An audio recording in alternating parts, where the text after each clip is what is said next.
Hello dear future officers, कैसे हैं आप सभी लोग। कैसे चल रही है आप लोग की तैयारी। आई होप प्रीलिम्स के लिए जोरों शोरों से तैयारी चल रही होगी।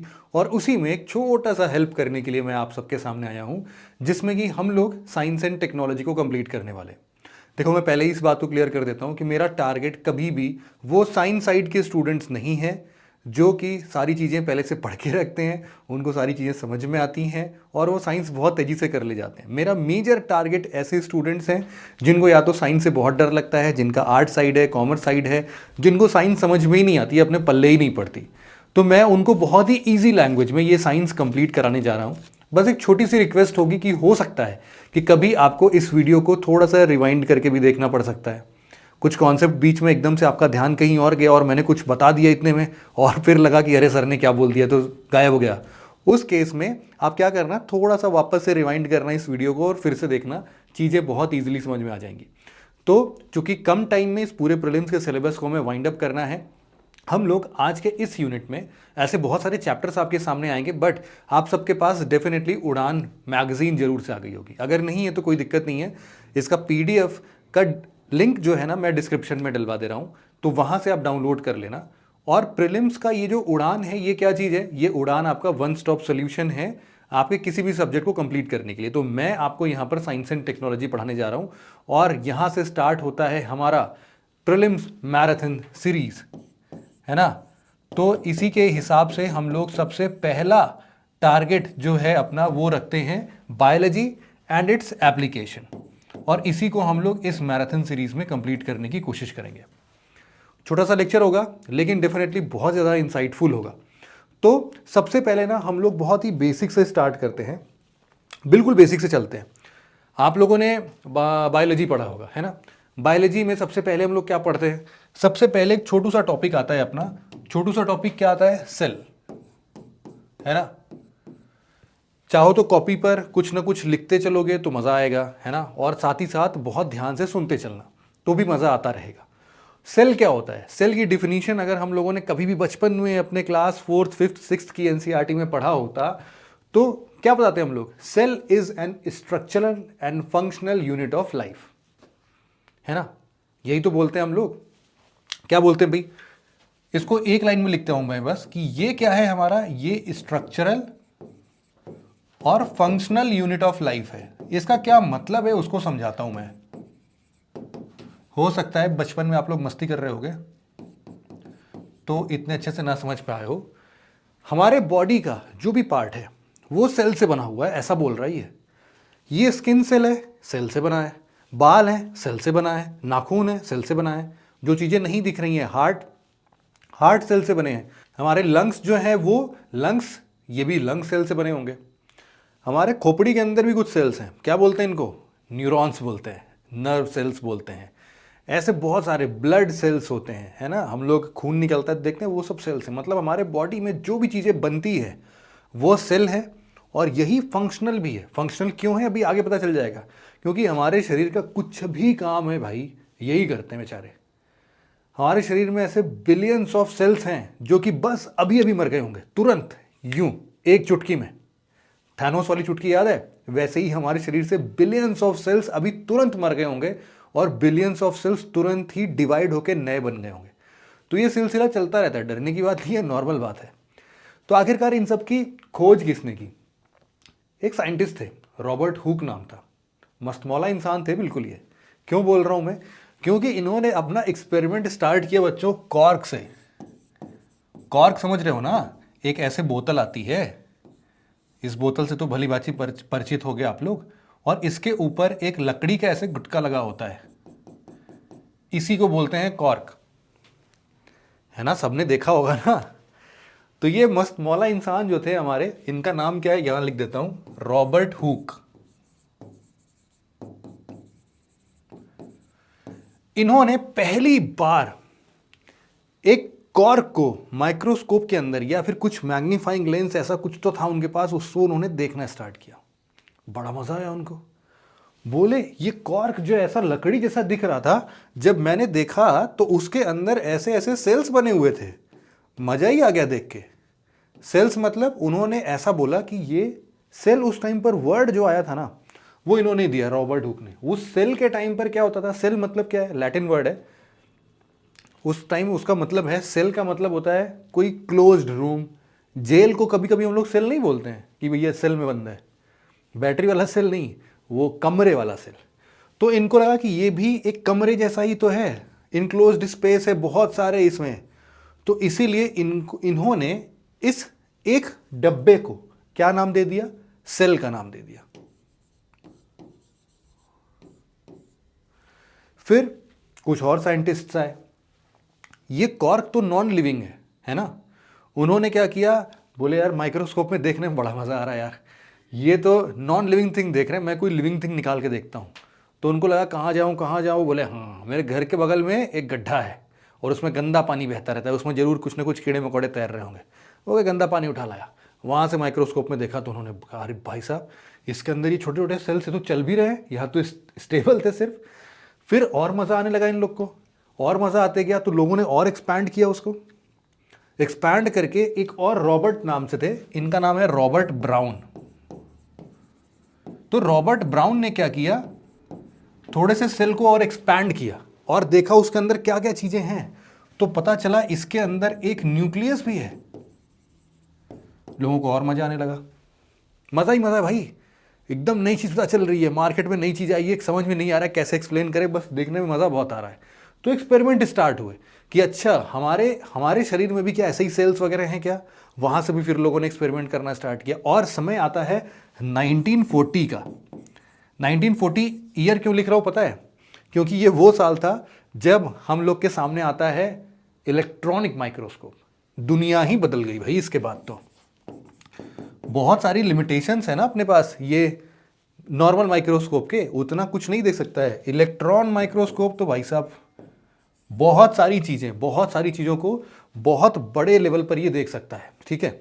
तो इसीलिए जब इलेक्ट्रॉन माइक्रोस्कोप की खोज हुई ना, तब तो फिर बिल्कुल मज़ा ही आ गया लोगों को। अब इसके बाद क्या हुआ, बस एक्सपेरिमेंट चालू हो गए, तो सेल के ऊपर एक्सपेरिमेंट होना चालू हो गया, है ना। 1940 में जब इलेक्ट्रॉन माइक्रोस्कोप आया, मैं इसको ऐसे लिख देता हूँ माइक्रोस्कोप, आप लोग अच्छे से लिख लेना। जब ये माइक्रोस्कोप आया तब फिर मज़ा ही आ गया लोगों को, डन है इतना। अब हम लोग को क्या पढ़ना है, ये सेल है कैसा, ये लोग देख के मज़े ले रहे थे, हम लोग को भी तो मज़ा आना चाहिए भाई। तो साइंटिस्ट लोगों ने इस सेल को 2 कैटेगरीज में डिवाइड करके देखा। क्या क्या नाम था इन कैटेगरीज का, एक को इन्होंने बोला प्रोकैरियोट्स, इसका मतलब भी समझाता हूं, टेंशन मत लो। और एक और सेल का टाइप था, इन्होंने बोला इसका नाम यूकैरियोट्स। बचपन में नाम ये सब सुना होगा आप लोगों ने, यहां पर यू है और यहां पर प्रो है। क्या मतलब है इसका, प्रो मतलब होता है बिफोर, पहले का, और यू मतलब होता है आज के टाइम का। तो जैसे आप लोग जब अपने पुराने ज़माने में, आज से 15-20 साल पहले किसी घर में मोबाइल फ़ोन हुआ करता था, वो नोकिया का एक फ़ोन आता था, याद होगा आपको, 3315, 3315 बोलते थे उसको, है ना। वो मतलब ऐसा फ़ोन था किसी को खींच के मार दो सिर फट जाए, मोबाइल नहीं टूटता था, बहुत ही मजबूत, लेकिन उसमें एप्लीकेशन थे कुछ भी, मज़ा नहीं आता था। वही एक स्पेस वॉर करके कोई एक गेम था, सांप वाला एक गेम था, लेकिन आजकल के मोबाइल के फ़ोन के एप्लीकेशन के हिसाब से कुछ भी था, वो कहीं स्टैंड ही नहीं करेगा। आप इसको ना ऐसा ही समझो, प्रो मतलब है यहां पर, प्रो का मतलब होता है बच्चों बिफोर, और यू का मतलब होता है आफ्टर, मोटा मोटा, है ना। और ये जो कैरियोट्स है, इसमें कैरिया करके एक वर्ड है, कैरिया मतलब होता है न्यूक्लियस, ठीक है। जो ये प्रोकैरियोट्स थे, समझ लो जब हमारे इस अर्थ पर लाइफ एग्जिस्ट करना स्टार्ट किया होगा, तो ये कुछ उस जमाने के सेल्स हैं। इनको बोलते हैं कि भैया ये आए होंगे लगभग 3.5 बिलियन साल पहले। लेकिन ये जो यूकैरियोट्स है ये बाद में आए। जिस हिसाब से मैं मोबाइल फोन का एग्जांपल क्यों दे रहा था पता है, जैसे पुराने जमाने के मोबाइल फोन से लेके अगर आज के जमाने का फोन निकाला जाए तो एप्लीकेशन ही एप्लीकेशन भाई, जो चाहिए, कैमरा चाहिए मिलेगा सर, आपको फेसबुक चलाना है मिलेगा, व्हाट्सएप चलाना है मिलेगा, एप्लीकेशन ही एप्लीकेशन। चलो पुराने ज़माने की बात कर रहा हूँ, इंस्टाग्राम, टेलीग्राम, इन सब की बात कर, चैट जीपीटी की बात कर लेता हूँ। ये सब नए नए हैं, सब मिल रहा है, एप्लीकेशन ही एप्लीकेशन है, मौज ही मौज है, सबका अपना अपना फंक्शन है, सबके अपने अपने उपयोगिता है ना।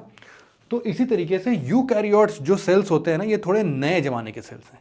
इसके अंदर नए नए एप्लीकेशंस आएंगे, या फिर इनको हम लोग बोलते हैं ऑर्गेनेल्लास। ऑर्गेनेल्लास लिख देता हूं इसको मैं, जैसे ऑर्गन होते हैं ना वैसे ही समझ लो ये ऑर्गेनेल्लास है।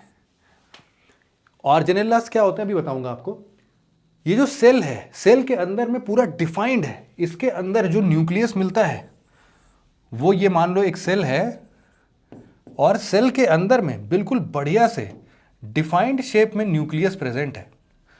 लेकिन अगर वही पुराने जमाने का देखें तो अरे भैया इन लोगों का कुछ नहीं है, ये आड़े तिरछे कुछ भी ऐसे से होते थे और इनका न्यूक्लियस व्यूक्लियस कोई डिफाइन नहीं था, आपस में ही जेनेटिक मटेरियल यहाँ तैर रहा है, कुछ यहाँ है, सब ऐसे ही है, डिफाइंड नहीं हुई, मज़ा नहीं आ रहा है। लेकिन इसमें एप्लीकेशन ही एप्लीकेशन भाई, न्यूक्लियस तो है ही है, साथ ही साथ बहुत सारे ऑर्गेनेल्लाज हैं, जैसे कि इसके अंदर बढ़िया सा माइटोकॉन्ड्रिया भी है, इसके अंदर एंडोप्लाज्मिक रेटिकुलम भी है, इसके अंदर गोल्गी बॉडीज भी है, इसके अंदर राइबोसोम भी है। ऐसे बहुत सारी चीजें हैं जिसके अपने अपने फंक्शन है। माइटोकॉन्ड्रिया का फंक्शन है एनर्जी प्रोड्यूस करना, यहाँ एंडोप्लाज्मिक रेटिकुलम और छोटे छोटे राइबोसोम से इनका काम है प्रोटीन प्रोड्यूस करना। तो अभी डरो मत इन सब वर्ड से, ये सारे वर्ड्स अभी आएंगे आपके पास, आराम आराम से आएंगे। अभी बस इतना समझो कि ये जो यूकैरियोट है ना, ये नए जमाने का सेल है जिसके अंदर इतने सारे फंक्शन वाले ऑर्गेनेल्लास प्रेजेंट है, सबका अपना अपना। इसका काम खाना बनाने का है, इसका काम एक्सक्रीशन का है, इसका काम प्रोटीन बनाने का है, इसका काम एनर्जी प्रोड्यूस करने का है, अलग अलग तरीके से सबका काम अपने आप में बांटा हुआ है। और डिफाइंड न्यूक्लियस है भाई। न्यूक्लियस के अंदर आप लोग को पता है क्या पाया जाता है? न्यूक्लियस के अंदर पाया जाता है हमारा प्यारा डीएनए, है कि नहीं? न्यूक्लियस के अंदर ही तो पाया जाता है। अभी न्यूक्लियस का भी फंडा देखते हैं पूरा। तो इतनी बात समझ में आ गई। यूकैरियोट जो है इसको आप लोग देख सकते हो अप्रोक्सीमेटली 1.5 बिलियन ईयर्स पहले आया है, मतलब थोड़ा एडवांस हो गया भैया, 2 बिलियन साल बाद आया है। तब तक तो बहुत सारी चीजें इवॉल्व हो चुकी थी। तो इतनी बातें प्रोकैरियोट और यूकैरियोट के बारे में अब तो नहीं भूलोगे, है ना। एक बार सेल समझते हैं, ये जो सब लोग देख देख के मजे ले रहे हैं यार, हम लोग नहीं ले पा रहे हैं, क्या है इस सेल में, जरा देखते हैं। सेल एक ऐसे टाइप से भी डिफाइन हो सकता है कि देखो, एक तरफ होगा प्लांट सेल, एक तरफ होगा एनिमल सेल, है ना। तो मैं क्या करता हूं, पहले इधर बनाता हूं प्लांट सेल। प्लांट है तो हरा रंग ले लेता हूं भाई, ये हमारा एक सेल बना देता हूं।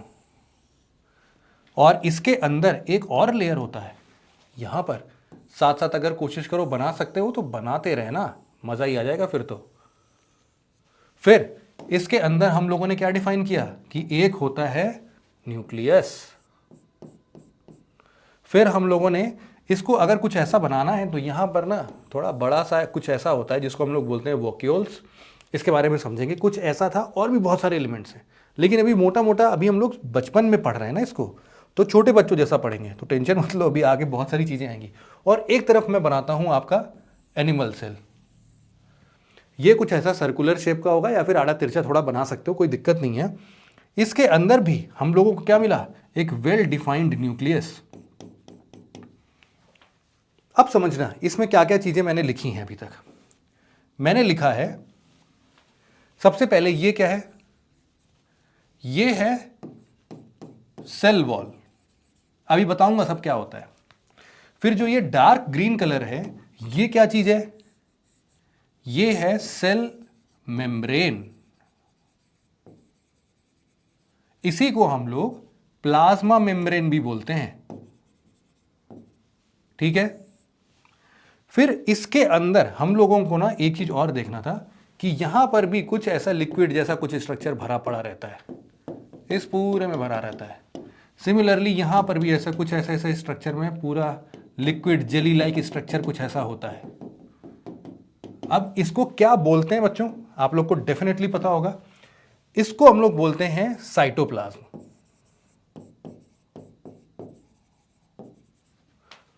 इधर वाला भी साइटोप्लाज्म है, दोनों में कॉमन है। और जिस हिसाब से हम लोग देख रहे थे कि यहां पर प्लाज्मा मेम्ब्रेन या सेल मेम्ब्रेन है, वो येलो वाला वही है, ठीक है। फिर इसके अंदर हम लोगों ने एक चीज और डिफाइन किया कि इसके अंदर भाई क्या है, न्यूक्लियस है। यहां पर भी है। तो एक तरफ अगर हम लोग ये देख रहे हैं कि ये हमारा एनिमल सेल है,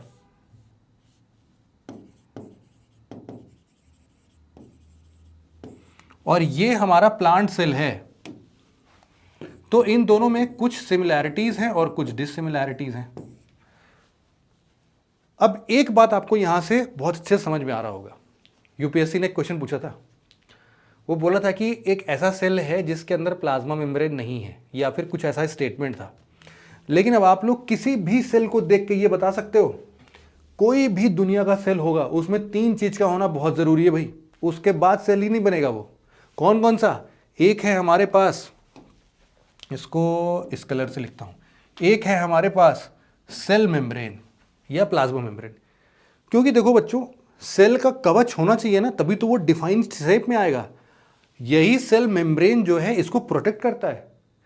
सेल मेम्ब्रेन ही तो है जो कि खाना अंदर बाहर पहुंचाता है, या फिर ऑक्सीजन अंदर बाहर पहुंचाता है, या फिर प्रोटीन अंदर बाहर पहुंचाता है। एक कवच टाइप का तो है, प्लांट सेल में भी है। लेकिन देखो, प्लांट सेल में एक एक्स्ट्रा कवच है। ये जो अपना सेल मेम्ब्रेन है ना, ये थोड़ा सॉफ्ट होता है, थोड़ा मुड़ जाता है, फ्लेक्सिबल होता है।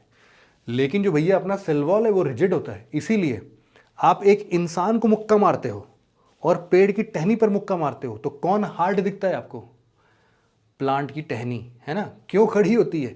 क्योंकि उसका सेल का जो स्ट्रक्चर है ना, उसके बाहर एक रिजिड सेल वॉल लगा हुआ है, इसीलिए।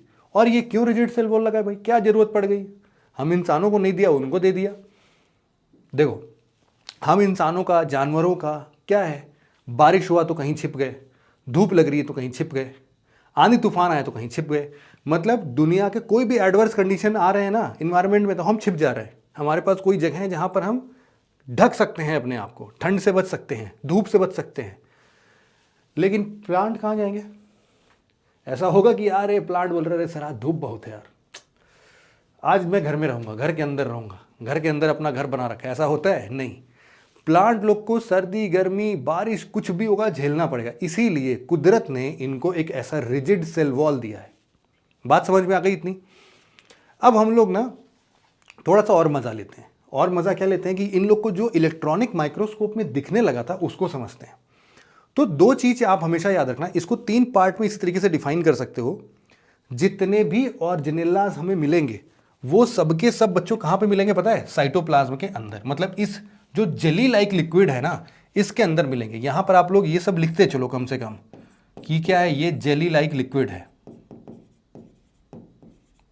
आप इसको यहां पर भी लिख सकते हो कि भाई ये जो सेल वॉल है ये रिजिड है, और ये जो प्लाज्मा मेम्ब्रेन या सेल मेम्ब्रेन है ये थोड़ा फ्लेक्सिबल है।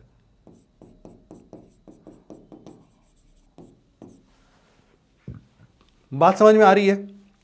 अब देखो, मैंने क्या बताया आप लोग को कि ये जो साइटोप्लाज्म है, इसी साइटोप्लाज्म के अंदर ही आते हैं सारे के सारे ऑर्गेनेलास। अब ये हैं क्या? इसमें से सारे नहीं पढ़ेंगे, सिर्फ उतना ही पढ़ेंगे। प्रीलिम्स का टाइम है, फालतू का टाइम नहीं गंवाना है हमें। हम सिर्फ उतना ही पढ़ेंगे जितना यूपीएससी क्वेश्चन पूछती है ना। ठीक है, स्टार्ट करते हैं। सबसे पहले नंबर पर जो हमें पढ़ना चाहिए वो हम पढ़ सकते हैं, किससे स्टार्ट करते हैं? चलो माइटोकॉन्ड्रिया से स्टार्ट करते हैं। माइटोकॉन्ड्रिया लिख देता हूं मैं भाई।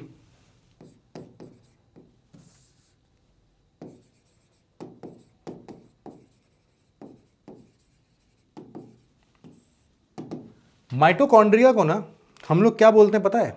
Power house of the cell. क्यों बोलते हैं भाई power house of the cell? क्योंकि यही माइटोकॉन्ड्रिया, मैंने बताया ना, हर ऑर्गेनेलास का अपना मस्त मस्त फंक्शन होगा भाई। तो एक ऑर्गेनेला है माइटोकॉन्ड्रिया।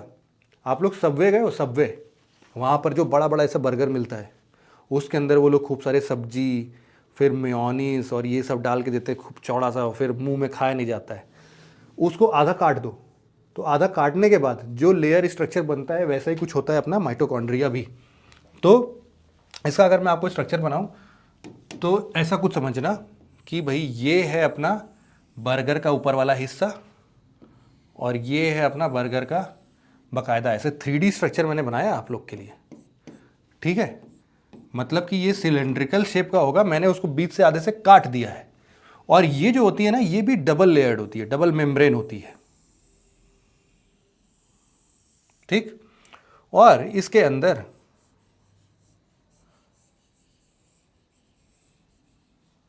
ऐसे कुछ एलिमेंट्स भरे रहते हैं, ठीक है। तो अब इसमें एक चीज का बस आपको ध्यान रखना है कि भाई माइटोकॉन्ड्रिया के पास अपना खुद का एक डीएनए होता है।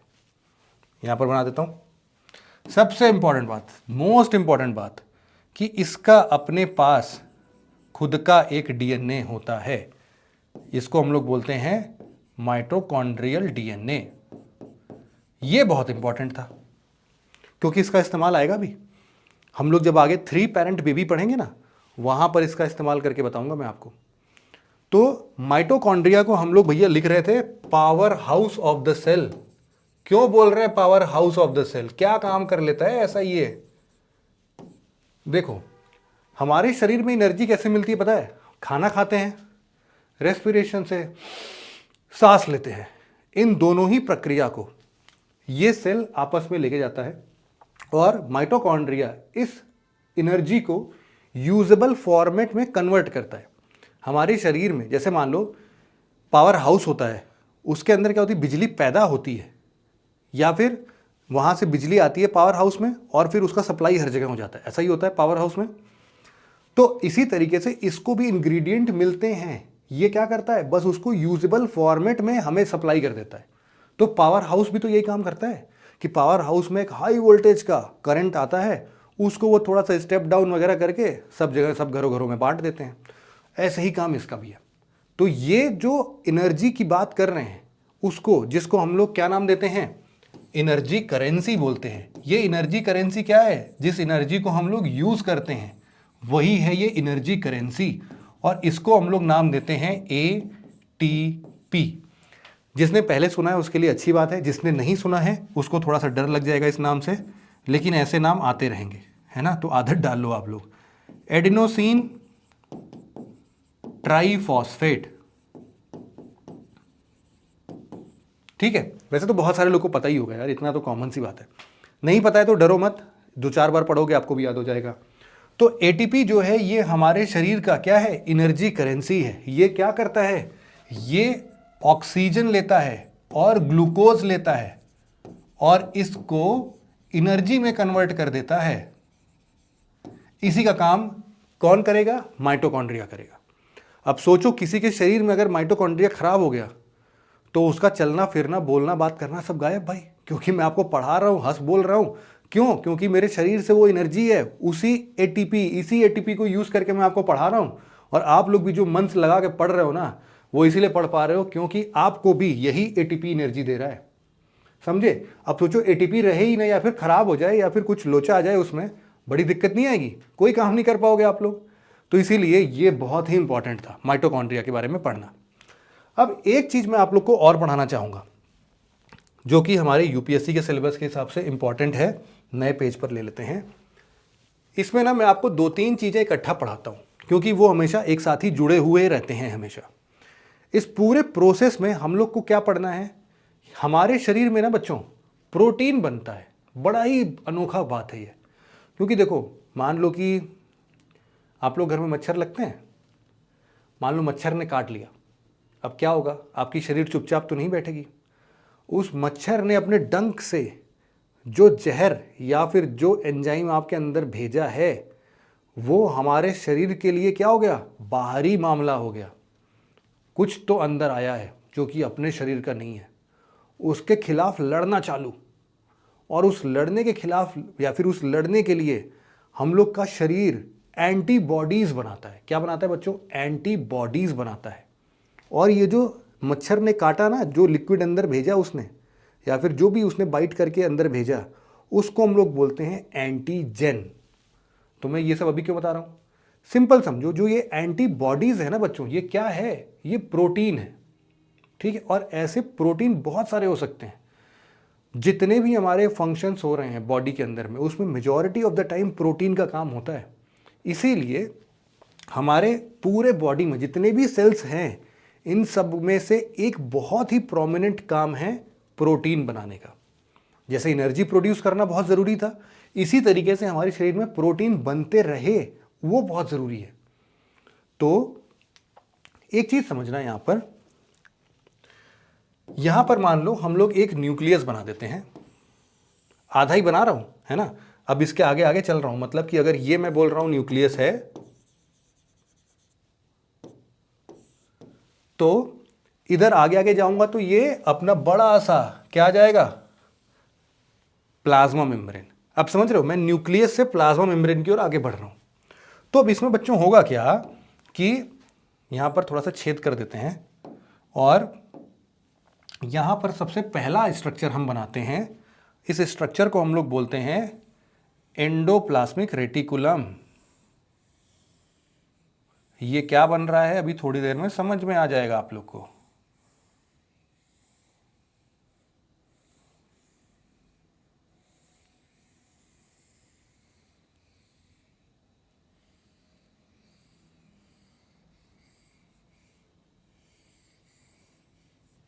ऐसा कुछ स्ट्रक्चर रहता है, ठीक है, जो कि किस तरीके से बिहेव कर रहा है, एक लेयर ट्यूब जैसा स्ट्रक्चर है, कुछ आड़ा तिरछा कुछ भी ऐसे चल के बन रहा है अपना। इसी के साथ साथ थोड़ा सा इधर साइड में आप लोग देखोगे कुछ और भी ऐसे ही स्ट्रक्चर रहता है। सॉरी, एक बार फिर से बनाता हूं। इसी तरीके से ये थोड़ा सा और भी स्ट्रक्चर बना रहेगा, ऐसे कुछ भी बना सकते हो, है ना। अब इसको हम लोग क्या नाम दे रहे हैं बच्चों, इसको हम लोग बोल रहे हैं, ये है हमारा एंडोप्लाज्मिक रेटिकुलम, ठीक है। दो टाइप का बनाया मैंने, क्यों बनाया, क्योंकि इस एंडोप्लाज्मिक रेटिकुलम के ऊपर एक चीज है जो कि चिपक जाता है, ऐसे ऐसे इसके ऊपर ना, ये जो ट्यूब लाइक स्ट्रक्चर है इसके ऊपर ये चिपक जा रहा है। ये क्यों चिपक जा रहा है भाई, क्योंकि इसका अपना काम है। और हम लोग क्या काम पढ़ रहे थे, ये हम पढ़ रहे थे एंडोप्लाज्मिक रेटिकुलम, और ये जो पीले पीले ऑब्जेक्ट्स मैं इसके ऊपर चिपका रहा हूं इसका नाम है, ये सारे के सारे क्या हैं, यहां नहीं लिखता हूं, यहां लिख देता हूं, ये वाले क्या हैं, ये हैं हमारे राइबोसोम्स।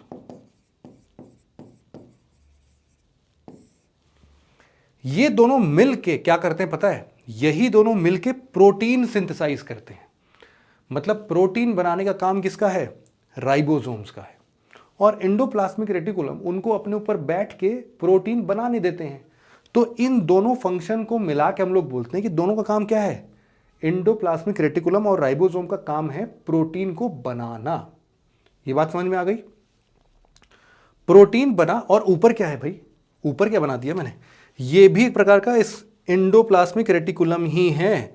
लेकिन अब आपको ये सरफेस कैसा दिख रहा है, खुरदुरा दिख रहा है, इसीलिए हम इसको बोलेंगे कि भैया ये वाला जो हिस्सा है ये है हमारे लिए रफ एंडोप्लाज्मिक रेटिकुलम, और ये चिकना चिकना सा दिख रहा है मजेदार सा, इसको हम लोग बोल देते हैं भैया ये है हमारा स्मूथ एंडोप्लाज्मिक रेटिकुलम। इसका क्या काम है, इसका काम है टू मेक लिपिड। अब ये लिपिड क्या चीज आ गया भैया, चर्बी जानते हो, फैट, समझ लो लिपिड एक तरीके का फैट है, शरीर में जम रहा है, मेरे भी जम रहा है यार बहुत जगह पर। तो ये कौन बना रहा है, यही बना रहा है, स्मूथ एंडोप्लाज्मिक रेटिकुलम लिपिड्स बनाता है। जिस हिसाब से रफ एंडोप्लाज्मिक रेटिकुलम और राइबोसोम दोनों आपस में मिलके क्या बनाते हैं, प्रोटीन। इतनी बातें समझ में आ गई, अगर आ गई तो बहुत ही बढ़िया है। इसी के साथ साथ दो तीन चीजें और समझ सकते हो कि भैया ये जो प्रोटीन है ये कहां से आ रहा है, ये सब ये न्यूक्लियस के अंदर से ना थोड़ी इंफॉर्मेशन आती है, और इसी इंफॉर्मेशन के हिसाब से ये सब जगह फैल जाती है। तो इन सब के अंदर ना प्रोटीन भरा हुआ है, और इसी प्रोटीन का जो भरा हुआ हिस्सा है वो धीरे धीरे पास होगा, इसके बाहर निकलने लगेगा, और वो कलेक्ट होना लगता है भैया यहां पर, ऐसे ऐसे ये सब कलेक्ट होने लगेगा, ठीक है। इनको क्या बोलते हैं, इनको हम लोग नाम दे देते हैं गोल्गी बॉडीज। इनका क्या काम है, देखो, कोई सामान अगर फैक्ट्री से निकलता है तो उसको यूं ही भेज देते हैं क्या? ना, उसको बाकायदा पैकेज करते हैं, वजन करके देते हैं कि हाँ भाई तुमको आधा किलो चाहिए, 1 किलो चाहिए, उसको बाकायदा गिफ्ट रैप करके देंगे, ट्रांसपोर्टेशन पर भेजेंगे, उसके बाद आपके तरफ डिलीवर होगा। तो ये तो प्रोटीन बना दिया इन्होंने, लेकिन जहाँ इसको ले जाना है वो ले कौन जाएगा? उसके लिए ये जो ट्रांसपोर्टेशन हमारे सेल के अंदर चलता है ना, समझ लो ये गोल्गी बॉडीज क्या है, इसका अपना ट्रांसपोर्ट कंपनी है, और साथ ही साथ ये सिर्फ ट्रांसपोर्ट नहीं करता है, ये उस प्रोडक्ट का पैकेजिंग, उसको बढ़िया सुंदर सा बना के प्रेजेंट करने वाला जो हिस्सा होता है वो सब किसका होता है? गोल्गी बॉडीज का होता है। तो इसको मैं ऐसे लिख सकता हूं कि इसका काम क्या है, इसको इस तरीके से लिख सकते हैं, packaging and transportation of protein.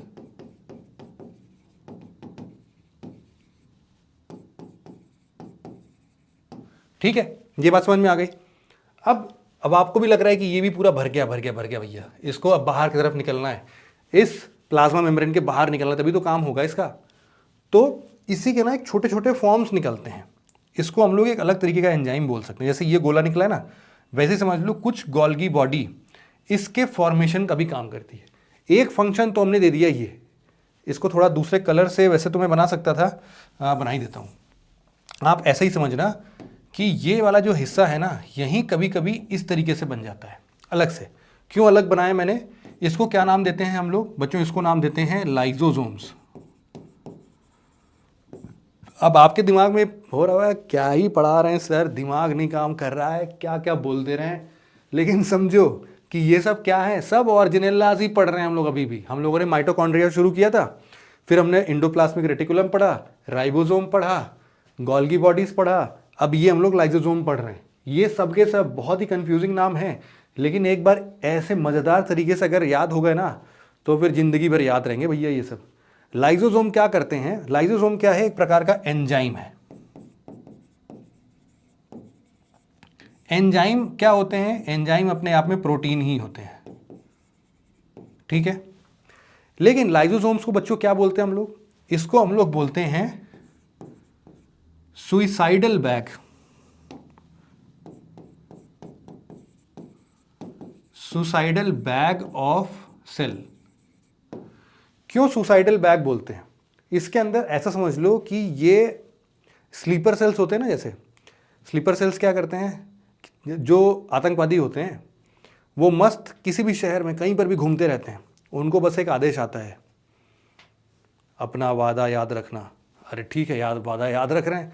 तुरंत ही उन्होंने क्या किया, जैकेट पहना जिसमें बम वम लगे हुए थे, और जहाँ पर जाना है वहाँ जाके फट गए, है ना। यही काम लाइजोसोम का भी, इसीलिए इनको suicidal bag of the cell बोलते हैं। लेकिन जैसे अभी तो मैंने आतंकवादी जैसा नाम लिया, तो इनका कोई गलत काम नहीं है। मान लो किसी ने बाहर से सेल पर आक्रमण कर दिया, बाकी सेल भी डिस्ट्रॉय हो जाते, लेकिन लाइजोसोम क्या करेगा? फट जाएगा, अपना भी मरेगा और जो बाहर से एलिमेंट आए ना उनको भी मार डालेगा। इस तरीके से अच्छा काम करता है। तो जो गोल्गी बॉडी है ना, एक इसका फंक्शन ये भी है, एक तो ये पैकेजिंग ट्रांसफर ऑफ प्रोटीन है ही है, और फॉर्मेशन ऑफ लाइजोसोम में भी ये हेल्प करता है। क्योंकि कहां से निकला ये निकला तो गोल्गी बॉडी से ही तो है ना। तो इसको यहां पर आप लोग लिख सकते हो, और फिर ये जो भी प्रोटीन वगैरह निकल रहा है वो यहां से बाहर चला जाएगा प्रोटीन। तो इकट्ठा इतनी सारी चीजें समझ में आ गई क्या? मजेदार लग रहा है? नहीं भी लग रहा है तो पढ़ लो यार एक बार, क्योंकि ये सब नहीं पढ़ोगे ना तो फिर आगे बहुत दिक्कत हो जाएगी। जो न्यूक्लियस हम लोग बार बार बोल रहे हैं, एक बार इसको पढ़ना बड़ा ज़रूरी है, क्योंकि ना समझ लो पूरी की पूरी बायोटेक्नोलॉजी इसी न्यूक्लियस के अंदर सब कुछ बेस्ड है। तो अब इसको एक बार थोड़ा सा ना समझने की कोशिश करते हैं। कॉम्प्लेक्स जहां पर भी लगे आप लोग वापस से रिवाइंड करके देख लेना, कॉम्प्लेक्स नहीं लगेगा। और जितना मैं बता रहा हूं उसको कहीं पर अगर लिखना है तो लिख भी सकते हो, क्योंकि इससे ज़्यादा डिमांड नहीं है आपको समझने की। आगे बढ़ते हैं, हम लोग एक बार ना न्यूक्लियस को पढ़ने की कोशिश करते हैं। देखो चलो इसी कलर से बना देता हूं, या फिर ये कलर दिखता कम है ना, रुको कोई लाइट कलर ले लेता हूं, पिंक कलर से बनाता हूं, चलो मजा आएगा।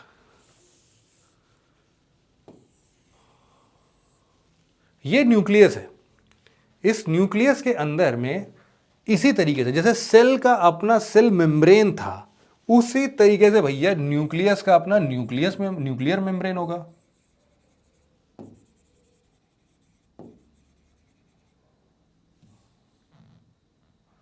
मेम्ब्रेन। और जिस हिसाब से वहां पर एक लिक्विड जैसा कुछ नहीं था, जिसको जेली लाइक स्ट्रक्चर बोल रहे थे, क्या नाम था भैया उसका, बता दो फटाफट से। Cytoplasm, very good. इसी तरीके से इसके अंदर भी ऐसे ही लिक्विड रहेगा, इसको हम लोग नाम दे देंगे न्यूक्लियोप्लाज्म। सिमिलर सा ही है बिल्कुल, इसीलिए नाम गिना रहा हूं, नहीं तो मैं ये सब नाम गिनाता नहीं, ताकि आप कंफ्यूज ना हो। Nuclear membrane, nucleoplasm. इसके अंदर ना बच्चों सबसे इंपॉर्टेंट चीज है, यहां पर देखो, ये ना कुछ स्ट्रैंडेड डीएनए हैं, इनको हम लोग क्या नाम दे सकते हैं, डीएनए। अब हम इसी चीज को पढ़ने जा रहे हैं। तो जो रॉबर्ट ब्राउन थे ना, उन्होंने यही सब देखा। रॉबर्ट ब्राउन जो थे, उन्होंने न्यूक्लियस को ऑब्जर्व किया था, तो मजा आ गया था उनको। क्या मजा आया था वो मैं बताता हूँ। उन्होंने न्यूक्लियर मेम्ब्रेन देखा, न्यूक्लियोप्लाज्म देखा, डीएनए देखा, लेकिन उसके बाद कुछ नहीं कर पाए। या फिर डीएनए भी शायद ही देखा हो, क्योंकि इलेक्ट्रॉन माइक्रोस्कोप वगैरह नहीं था उस टाइम पर। बाद में जब इलेक्ट्रॉन माइक्रोस्कोप आया, फिर मजा आया। फिर लोगों ने ना इसके अंदर से डीएनए निकाल निकाल के देखना स्टार्ट किया भाई, कि है क्या चीज ये। तो डीएनए दिखा कैसा, उनको समझ में आया कि इसके अंदर एक एलिमेंट है जिसको हम लोग बोलते हैं क्रोमोसोम। क्रोमोसोम क्रोमोसोम क्रोमोसोम क्या होता है भैया ये क्रोमोसोम। इसको क्रोमोसोम को कुछ ऐसे बना लो आप,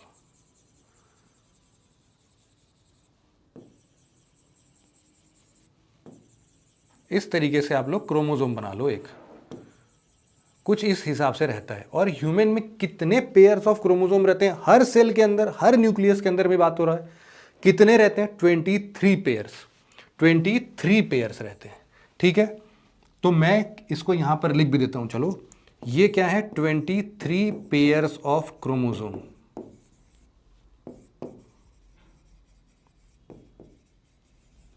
ठीक है।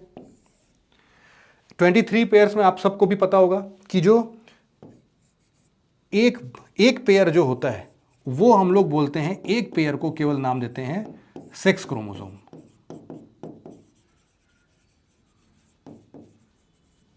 और जो बाकी के 22 पेयर्स हैं, उनको हम लोग नाम देते हैं क्या, उनको हम लोग नाम देते हैं ऑटोसोम्स। लेकिन मुद्दा ये नहीं है पढ़ने का, मुद्दा ये है कि ये जो क्रोमोसोम है ये क्या चीज है भाई। हमने कोई बात नहीं है, पढ़ते हैं इसको भी। इसमें जो ऐसे गोला गोला दिख रहा था ना हमें, हमने इसको खोलना स्टार्ट किया, ये खोलना स्टार्ट किया, तो हम लोग को समझ में आया कि ये क्या कर रहा है, ऐसे ऐसे स्ट्रक्चर में लिपट के कहीं कहीं जा रहा है। और ये एक स्ट्रक्चर पर लिपट के जा रहा है, उस स्ट्रक्चर को हम लोगों ने देखा ये है क्या चीज़। तो समझ में आया कि ये ना एक ऐसा स्ट्रक्चर है जिसके ऊपर ये लिपट रहा है, लिपट के गोला गोला नाच के तब जा रहा है। ऐसा क्यों हो रहा है, ताकि ये इतना पतला है ना कि ये उलझ न जाए आपस में एक तरीके से। तो ये जो व्हाइट कलर का दिख रहा है, इसको हम लोग बोलते हैं हिस्टोन्स। और ये जो सिंगल थ्रेड अपना जा रहा है, यही है हमारा प्यारा डीएनए। समझ में आया। और जब एक हिस्टोन डीएनए पर लपेटता हुआ आ रहा है, तो इसको हम लोग बोलते हैं न्यूक्लियोसोम बोलते हैं, उतना पढ़ने की जरूरत नहीं है। फिर हमने क्या किया, नहीं यहां तक मजा नहीं आया, इसको थोड़ा और खोल के दिखाओ। तो हमने क्या किया, इसको और जूम किया, तो हमें पता चला कि अच्छा ये तो पूरा ऐसा डबल स्ट्रैंडेड है, दो धागे हैं जो एक साथ चल रहे हैं, और इनके बीच में क्या है, कुछ ऐसे ऐसे बॉन्ड्स दिखने लगे हमें। तो हम लोग को लगा भैया ये तो कुछ अलग चीज है, क्या काम करता है। तो समझ में आया कि ये रहा हमारा डीएनए। अब ये डीएनए क्या कर रहा है, इस डीएनए में ये ब्लू ब्लू कलर का क्या है। तो आप समझो कि जो डीएनए है उसके अंदर कुछ ऐसे फॉस्फेट बॉन्ड्स होते हैं, शुगर बॉन्ड्स होते हैं, जिनको कि हम लोग नाम दे सकते हैं ऐसा, ए, टी, सी और जी। ये क्या है, ये है आपका एडेनिन, ये है आपका थायमीन, ये है आपका साइटोसिन, और ये है आपका गुआनिन। नाम नहीं याद होता है, टेंशन की बात नहीं है। ये बात हमेशा याद रखना कि ए का ये ना बेस पेयर्स हैं एक्चुअल में, यहां पर कुछ बेस पेयर्स लगे हैं और ये हाइड्रोजन बॉन्ड से एक दूसरे से जुड़े हुए हैं। तो ए और टी ये डबल बॉन्ड से जुड़े हैं और सी और जी ट्रिपल बॉन्ड से जुड़े हैं। ठीक है, इस तरीके से याद रह जाएगा। और हर बार यही होगा कि ए का पेयर टी के साथ ही होगा, टी का पेयर ए के साथ ही होगा, सिमिलरली सी का पेयर जी के साथ, जी का पेयर सी के साथ होगा। यही है डीएनए, जिसको कि हम लोग यहां पर ऐसा लिख देते हैं कि ये है हमारा डबल स्ट्रैंडेड डीएनए। ठीक है, इतनी बात अगर आपको समझ में आ गई तब हम आगे बढ़ सकते हैं। न्यूक्लियस के अंदर में ये एलिमेंट सबसे इंपॉर्टेंट था हमारा, ये पूरा पढ़ना। अब हम लोग देखते हैं एक बहुत ही सिंपल सी चीज, आरएनए के बारे में। ये डीएनए आरएनए क्या है, ये सब क्या है, न्यूक्लियोटाइड्स हैं, या फिर इनको हम लोग बोल सकते हैं एनए का क्या मतलब है, डीऑक्सी राइबो न्यूक्लिक एसिड। क्या है बच्चों, न्यूक्लिक एसिड है, ये सब कुछ नहीं है, न्यूक्लिक एसिड। आरएनए क्या है, वो शुगर, और ये जो डीऑक्सी राइबोस और राइबोस है ये सब सारे शुगर का फॉर्म बताते हैं। तो एक डबल है डीऑक्सी राइबोस है और एक सिंगल है आरएनए। लेकिन इसको थोड़ा सा और इजी लैंग्वेज में समझते हैं। तो यहां पर हम लोग क्या करते हैं, जो डीएनए ऐसे ऐसे ट्विस्ट होके आ रहा था हमारे पास ना, उसको ट्विस्ट को ऐसे ऐसे करके खोल देते हैं, सीधा कर देते हैं। सीधा कर देंगे तो एक सीढ़ी जैसा वो पूरा बन जाता है। तो उसको मैं ड्रॉ कर रहा हूं, ये देखो, ये बन गया अपना सीधा सीधा। और इसके साथ साथ आप देखोगे कि ATCG मैं इस तरीके से बना रहा हूं ताकि ये चार कलर्स जो हैं ये आपके रिप्रेजेंट करें ATCG को, है ना। मान लो कि ये आपका जितना भी पिंक कलर है वो T है, और जो हमने ब्लू कलर में बनाया है वो सारा A है। अब इसी तरीके से कुछ C भी होगा, और इसके साथ कौन जुड़ेगा, G जुड़ेगा। इसको बना देते हैं, चलो इस नहीं, ब्लू कलर तो ऑलरेडी पिक कर लिया हमने, येलो कलर से बना देते हैं। ये अपना G है। तो समझो कुछ ऐसे ही चल रहा है, यही है हमारा क्या, यही है हमारा एक सीढ़ी नुमा डीएनए है। तो आपको दिख रहा होगा कि अगर बीच से इसको काट दिया जाए तो एक सिंगल स्ट्रैंड बनेगा। उस सिंगल स्ट्रैंड के पास भी सारी इंफॉर्मेशन होगी। पहले तो ये समझते हैं कि ये क्या बता रहा है, क्यों इतना पढ़ रहे हैं हम लोग। हमारे शरीर में बच्चों ये ऐसे कितने पेयर्स बने होंगे पता है आपको, ऐसे कितने लाइन खींच दें हम लोग टोटल बना सकते हैं 3.3 बिलियंस। मतलब कि जो एक सूक्ष्म सा सेल है, अगर उसके ऐसे डीएनए को पूरा खोल के एक सीधी लाइन में लगा दिया जाए तो वो लगभग 200 सेंटीमीटर लंबा हो जाता है। समझ रहे हो ना, वो एक सेल जो हमें दिख ही नहीं रहा है भाई, उसके अंदर सोचो एक डीएनए का स्ट्रैंड इतना बड़ा है। समझ रहे हो ये कितनी बड़ी चीज है ये। तो फिर ये जो पूरा डीएनए का सीक्वेंस है, इस सीक्वेंस को हम लोगों ने पढ़ना स्टार्ट किया और समझा कि देखो अगर हमें आधा सेल भी मिल जाए तो भी हमारा काम बन जाएगा, क्योंकि हमें पता है अगर T मिला है तो उसके सामने A होगा, G मिला है तो उसके सामने C होगा, C मिला है तो उसके सामने G होगा, T मिला है तो उसके सामने A होगा। हम लोग लगा सकते हैं ना। तो और इनफैक्ट बॉडी भी इस चीज़ का भरपूर इस्तेमाल करती है। और साथ ही साथ ये जो पूरा सीक्वेंस बन रहा है ना, A के बाद T C G ऐसे आया, A T G A C ऐसे जो भी बन रहा है, ये पूरा सीक्वेंस हमें क्या बता रहा है, ये हमें बताता है बच्चों हमारा हेरिडिटरी कैरेक्टर्स। मतलब कि ये क्या बता रहा है, यहां पर लिखता हूं, ये बता रहा है हमारा हेरिडिटरी कैरेक्टर। ये क्या चीज होती है, आपके कान ऐसे हैं जो नीचे लोब लटका हुआ है, या फिर एक कान होता है जो बिल्कुल जुड़ जाता है यहां तक, उसका ये लोब नहीं होता है। आपकी आंखें काली हैं, भूरी हैं, या ब्लू आइज हिप्नोटाइज करती हैं, वो सब कौन बताएगा, हेरिडिटरी कैरेक्टर बताएगा। आपकी हाइट लंबी होनी है, आपकी हाइट छोटी होनी है, आप मोटे हो पतले हो, या फिर बॉडी के किसी भी पार्ट में जो भी चेंजेस हो रहे हैं उन सब का इंफॉर्मेशन किसके पास है, ये जीन्स के पास है। तो आप एक ऐसा समझ सकते हो कि जीन क्या है ना बच्चों, एक फाइल का सिस्टम है, उसके पास आपके शरीर की पूरी इंफॉर्मेशन सेव्ड है इसी सीक्वेंस के फॉर्म में। जैसे वो बाइनरी लैंग्वेज में 0101 लिखते हैं ना, समझ लो उसी तरीके से जीन्स की लैंग्वेज में हम लोग ATCG ऐसे ऐसे कुछ करके चलते हैं, इसमें 4 लेटर्स होते हैं, ऐसा समझ लो बस। इसके अंदर सारी इंफॉर्मेशन है भाई, आपके जो भी आप अभी एक्सप्रेस कर रहे हो ना, ये सब के सब। और इसीलिए जब जीन्स पेरेंट्स से बच्चों में ट्रांसफर होते हैं तो सेम ही जीन ट्रांसफर होते हैं। तो आधा मदर का, आधा फादर का, या फिर कोई भी एक डोमिनेटिंग होता है और कोई एक नॉन डोमिनेटिंग होता है। तो कभी आंखें माँ पर चली जाती हैं, नाक पापा पे चले जाते हैं। ये सब क्यों पाता है? क्योंकि यही जीन का कॉम्बिनेशन ट्रांसफर हुआ है बच्चों में। ये सारा हेरिडिटरी कैरेक्टर स्टोर करके रखता है। और इसीलिए हम लोग क्या कर रहे हैं पता है, हम लोग बैठ के पूरा ये सीक्वेंस लिख रहे हैं, नोट डाउन कर रहे हैं। कॉपी पेन पर नहीं, कंप्यूटर पर हो रहा है। 3.3 बिलियन है, कॉपी पर नोट डाउन भी नहीं कर पाएंगे। तो इसी को हम लोग आगे चल के पढ़ेंगे भी। ह्यूमन जीनोम सीक्वेंसिंग पढ़ रहे हैं हम लोग, है ना।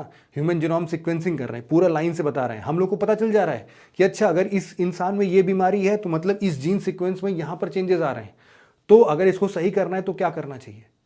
अब मैं यहां पर आपको ये बता रहा था कि अगर ये हमारा डीएनए है, क्या है ये? डीएनए है।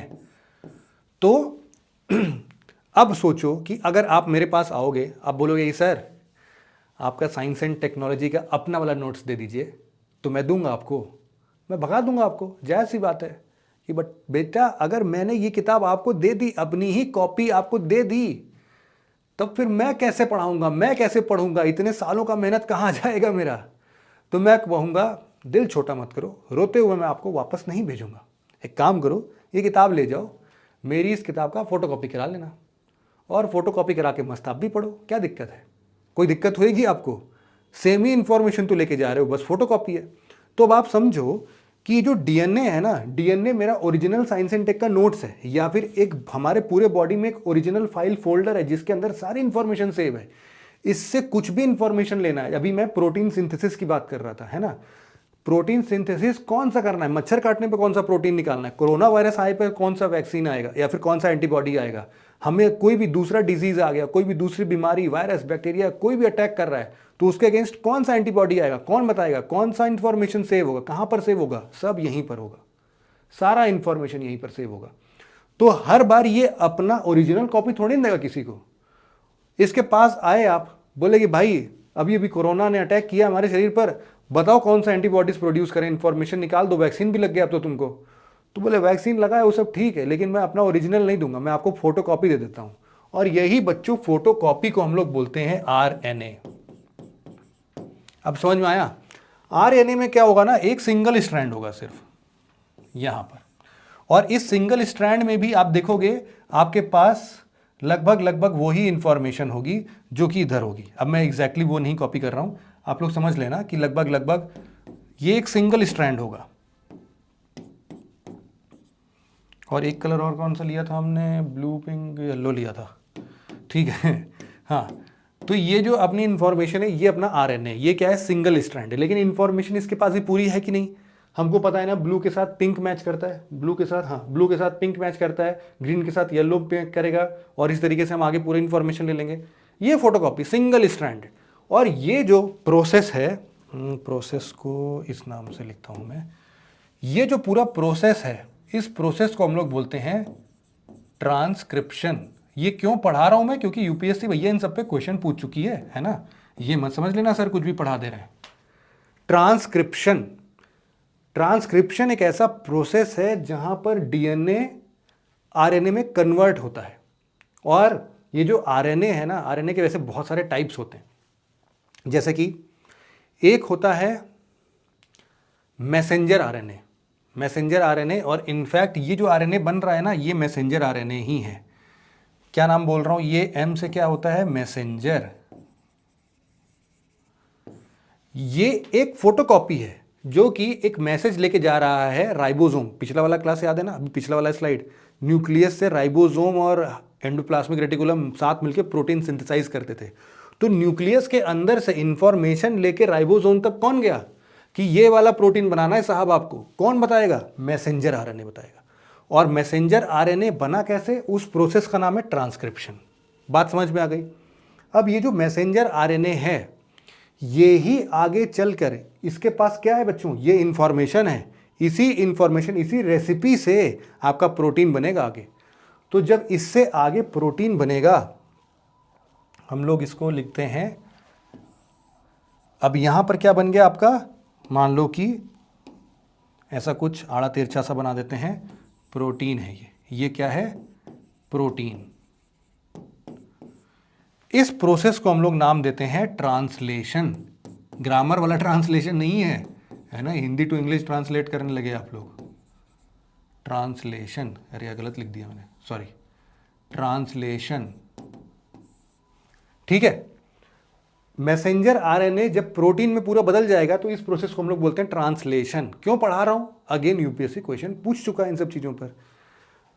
तो जैसे मैसेंजर आरएनए है, उसी हिसाब से मैसेंजर आरएनए का काम क्या था कि मैं मैसेज लेके जा रहा हूं, मेरे पास वो पर्चा है, अभी अभी डीएनए से मैंने लिया है, ये रहा भैया पर्चा, लो भैया राइबोसोम तुम, और ऐसा बनाओ। लेकिन एक्चुअल में जब प्रोटीन बनने लगता है तो प्रोटीन में सारा का सारा इंफॉर्मेशन ट्रांसफर कौन करेगा भाई, ये तो सिर्फ लेके आया था, ट्रांसफर कौन करेगा, तो उसके लिए कोई बात नहीं है, एक और आरएनए लगा देते हैं, ट्रांसफर आरएनए लगा देते हैं। तो यहां पर एक टीआरएनए भी होता है, इसको हम लोग बोलते हैं ट्रांसफर आरएनए।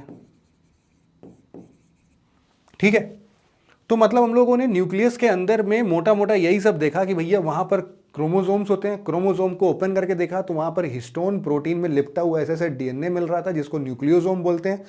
उसको और ओपन करके देखा तो ये डबल स्ट्रैंडेड डीएनए मिल रहा था। डीएनए क्या है, हेरिडिटरी कैरेक्टर रिप्रेजेंट करता है और इसको हम लोग डबल हेलिकल बोलते हैं। आगे चल के जब भी प्रोटीन बनता है तो इसको हम लोग आरएनए में कन्वर्ट करते हैं, जिसका काम है मैसेंजर आरएनए का कि वो इंफॉर्मेशन राइबोसोम तक लेके जाए। इस प्रोसेस को ट्रांसक्रिप्शन कहते हैं और आगे जब प्रोटीन बनेगा तो ट्रांसलेशन की मदद से बन जाएगा।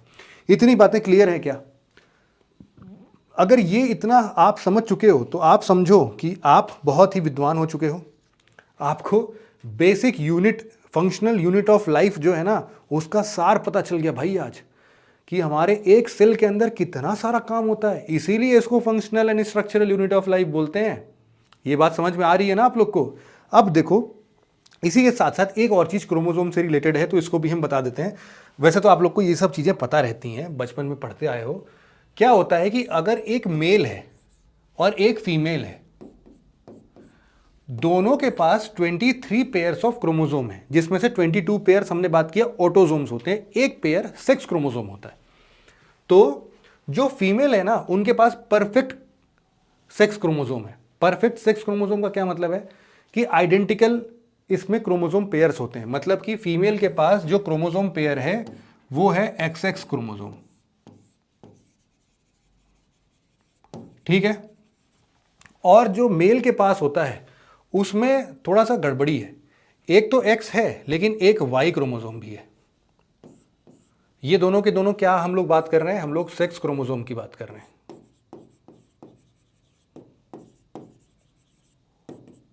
ठीक है।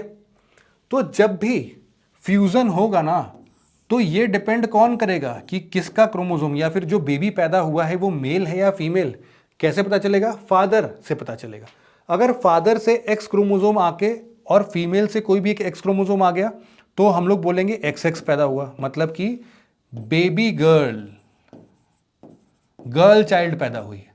लेकिन अगर फादर से Y क्रोमोसोम आया और मदर से अगेन X क्रोमोसोम आया तो फिर हम क्या होगा, बेबी बॉय। बॉबी नहीं, लॉर्ड बॉबी आ गए, तो बेबी बॉय, ठीक है। हाँ, बेबी बॉय बेबी गर्ल, मतलब कि सेक्स डिटरमाइन कौन करता है? ये करते हैं पुरुष लोग। और इसीलिए हम लोग जो महिलाओं को दोष देते हैं, गांव में आप लोगों ने सुना होगा या फिर कहीं पर भी, कि लड़का नहीं पैदा हो रहा है, ये सब कौन डिसाइड करता है? मेल डिसाइड करते हैं ना। तो इसीलिए ये जो सेक्स क्रोमोसोम है ये मेल साइड से ही डिफाइंड होता है। अब इसमें बहुत सारे टाइप्स के प्रॉब्लम भी हो सकते हैं। बहुत बार एक सिंड्रोम होता है जिसको हम लोग बोलते हैं टर्नर्स सिंड्रोम।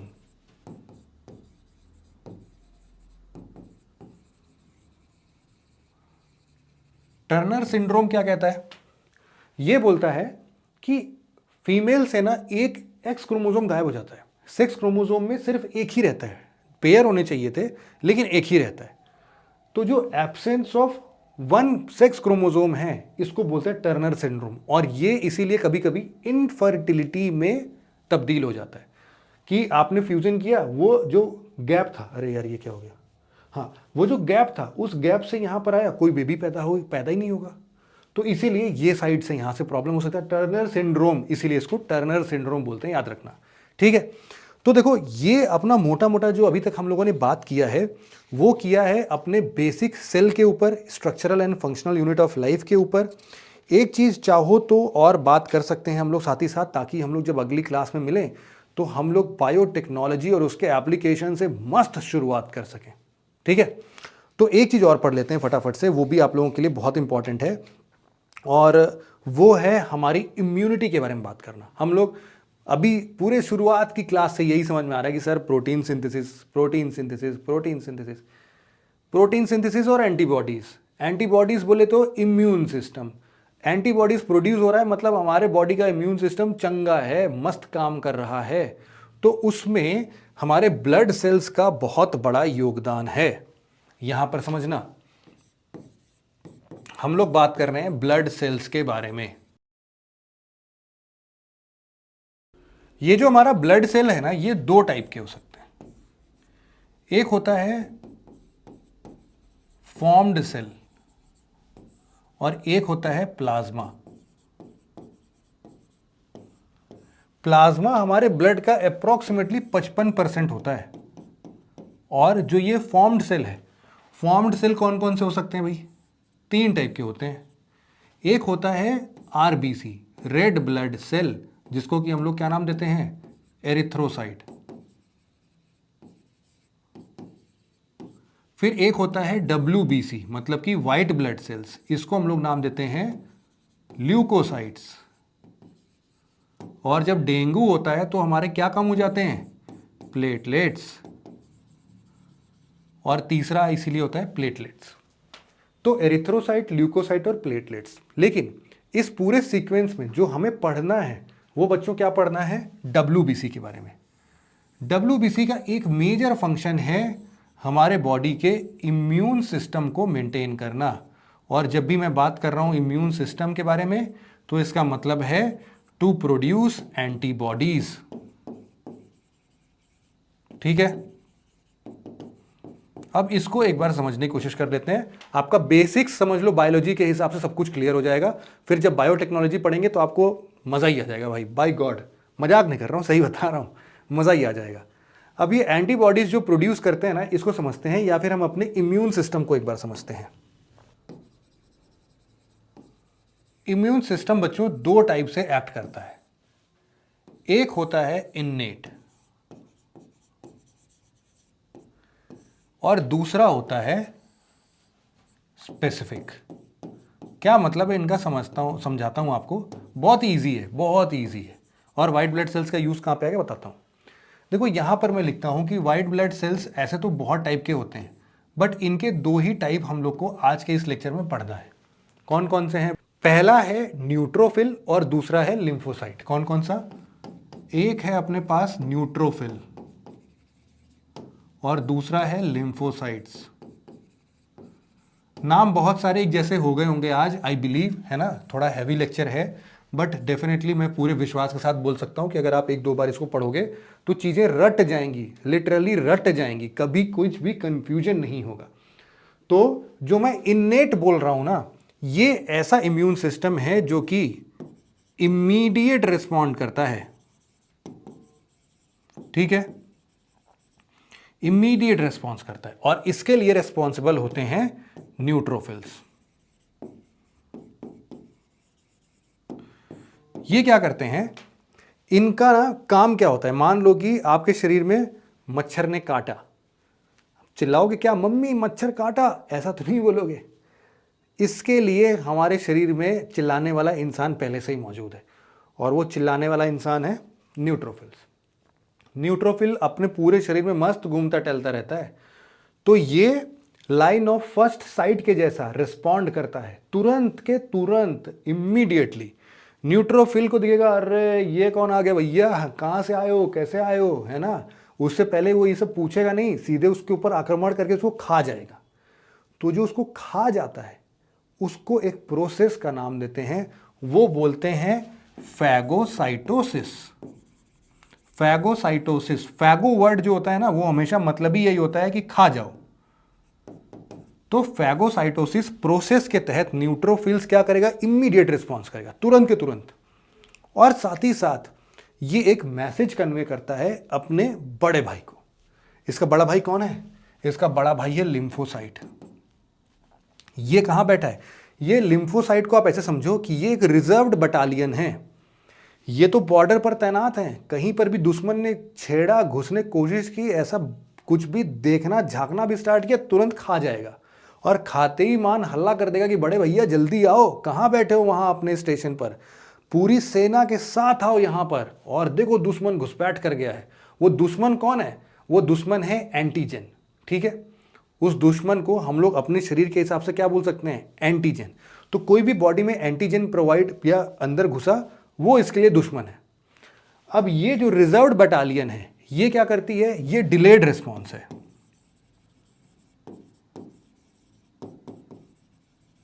और ये क्या करती है? हमारे लिम्फोसाइट की मदद से। लिम्फोसाइट जो होते हैं एक्चुअल में दो टाइप के हो सकते हैं। कौन कौन से हैं? एक है हमारा बी सेल्स और एक है हमारा टी सेल्स। इन सब का जिक्र मैं आगे की क्लासेस में भी करता रहूंगा, आपको कार टी सेल थेरेपी वगैरह पढ़ाऊंगा तो वहां पर ये सब फिर से आएगा। तो लिम्फोसाइट्स जो है वो एक बी सेल के हिसाब से क्या काम करता है? बी सेल का काम है याद रखना। इसके दिमाग में ना हर एक चीज फिक्स है कि कौन सा एंटीजन आया है और इसके लिए कौन सा एंटीबॉडीज बनाना चाहिए। तो इसका काम क्या है? तो लिखता हूं यहां पर, प्रोड्यूस एंटीबॉडीज। अब आप लोग भी बोल रहे होंगे कि सर क्या पका रहे हो आप? अभी आपने बोला था कि भैया राइबोसोम, एंडोप्लाज्मिक रेटिकुलम, ये लोग प्रोटीन बनाते हैं, एंटीबॉडीज भी तो प्रोटीन ही है, तो काम उसका होगा। अरे उसी का काम है मेरे भाई। बी सेल के अंदर में भी तो वही सब चीजें पाई जाएंगी ना, ये भी तो सेल ही तो है, सेल ही तो पढ़ रहे थे। बी सेल का काम क्या है? एंटीबॉडीज बनाने का। इतना समझ में आया? लेकिन ये जो टी सेल है, मैंने बोला ना कि सेना के साथ आएंगी ये बटालियन। तो लिम्फोसाइट की बटालियन जब उस साइट पर पहुंची बॉर्डर पर, तो उसने सबसे पहले ऑब्जर्व किया कि भैया कौन हो तुम? अच्छा, तुम्हारे लिए तो हमारे पास एक रामबाण इलाज है, ये देखो। एंटीबॉडीज प्रोड्यूस किया और टी सेल को बोला टारगेट करो, मारो इसको। तो ये टी सेल क्या करता है? ये अटैक करता है एंटीबॉडीज से। टी सेल को थोड़ा सा और डिटेल में पढ़ लेते हैं। टी सेल का स्ट्रक्चर कुछ ऐसा होता है और इसके चारों तरफ ना बच्चों कुछ ये एंटीजन रिसेप्टर्स लगे होते हैं।